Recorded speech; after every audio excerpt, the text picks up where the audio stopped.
जेव्हा जेव्हा नवीन औद्योगिक इकोसिस्टीम तयार होते तर जसे चांगले लोक तयार होतात तसे काही वाईट लोकही तयार होतात. काही लोक जरा आमच्या उद्योगांना त्रास देण्याचाही प्रयत्न करतात. त्यामुळे मला असं समजलं होतं की काही तयार झालेले आहेत, पण त्यानंतर त्यांचा बंदोबस्त आपण लावला आहे.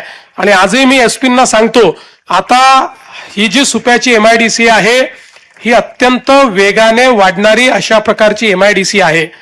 आणि उद्योग हा जर आपल्याला यशस्वी करायचा असेल, ease of doing business, cost of doing business आणि त्या ठिकाणची कायदा आणि सुव्यवस्था, या तीनच गोष्टी असतात की ज्यामुळे उद्योग चांगला होऊ शकतो. ईज ऑफ डुईंग बिझनेस मध्ये आपण काम करतो, कॉस्ट कशी कमी आणायची असा आपण प्रयत्न करतो, लॉजिस्टिक्स कॉस्ट कशा कमी करायच्या याचा प्रयत्न आपण करतो. पुढच्या 5 वर्षाकरता कुठल्याही परिस्थितीमध्ये औद्योगिक विजेचे दर वाढणार नाही याची देखील आपण काळजी घेतली आहे.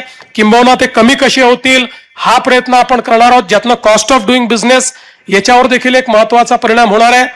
पण लॉ अँड ऑर्डरच्या संदर्भात माझे स्पष्ट निर्देश आहेत की कोणीही उद्योजकांना जर त्रास दिला तर त्याला स्पेअर करायचं नाही, त्याला ठोकून बंद करायचं. पुन्हा कोणाची हिंमत होणार नाही अशा पद्धतीनं कायद्याने ठोकायचं. ठोकायचा अर्थ लोक वेगळा लावतात.